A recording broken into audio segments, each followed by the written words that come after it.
একা থাকাই শ্রেয়। একাকিত্ব খুব বেশি আনন্দের যদি আপনি উপভোগ করতে পারেন। একাকিত্ব এমন একটা শব্দ বা এমন একটা চরিত্র যেটা আপনি উপস্থাপনা করবেন, ওই চরিত্রের মধ্যে কেউ আপনাকে দুঃখ কষ্ট দেওয়ার মতো আসবে না, কারণ আপনি জানেন যে আপনি একা। এর থেকে আনন্দের আর কি হইতে পারে, যেখানে কোনো দুঃখ কষ্ট কিচ্ছুই নাই। ব্যাপারটা হয়েছে আমাদের আশেপাশে এরকম হাজার হাজার চরিত্র আছে, এক এক চরিত্র এক এক রকম। কেউ একটা ভালো রিলেশন আছে, কেউ রিসেন্ট রিলেশন ব্রেকআপ হয়েছে, কেউ আছে অনেক আগে একটা রিলেশন করছিল কোনো রকমে, বাট সে এখন মানে ছেঁকা খেয়া বা বলা যায় যে খুব কষ্ট নিয়ে নিজেকে একা থাকার একটা মানে বাতাসের মধ্যে বিস্তার করতেছে। হ্যাঁ, কারণ আপনি চিন্তা করেন যে আশেপাশে অনেক ধরনের চরিত্র আছে, কিন্তু আপনার চরিত্রটা একটু বেশি ডিফারেন্ট। আপনি একা চলতেছেন, একা কোথাও বসতেছেন, একা সবকিছু চিন্তা করতেছেন, একা একা লাইফটারে লিড করতেছেন। দিন শেষে আপনি কারো উপর ডিপেন্ড হইলেন না। দিন শেষে আপনি ওই রাতে মেসেজ চেক করলেন না কে আপনাকে মেসেজ দিল বা না দিল, কে আপনাকে ফোন করলো বা না করলো। তো এই লাইফটা একটু ডিফারেন্ট হইলো, এই লাইফটা একদম বেশি মানে স্বাধীন। মানে এখানে কোনো কষ্ট লাগা খারাপ লাগার কোনো কিছু নাই।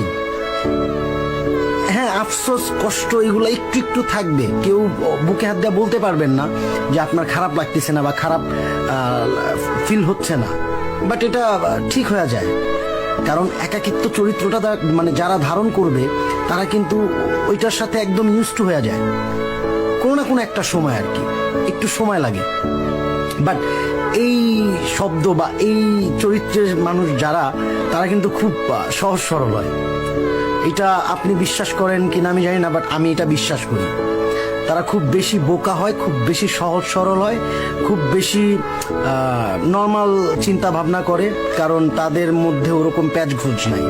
কারণ তারা বহুকাল আগে একটা ছেঁকা খাইছে, ওই ছেঁকা খাওয়ার পর থেকে সে সিদ্ধান্ত নিছে যে একা একা লাইফটারে লিড করবে, আর কিচ্ছু না।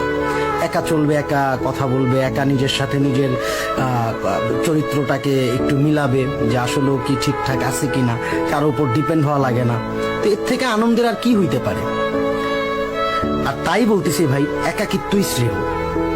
একা থাকার আনন্দ খুব বেশি যদি আপনি উপভোগ করতে পারেন। কার উপর আপনার ডিপেন্ড হওয়া লাগে না।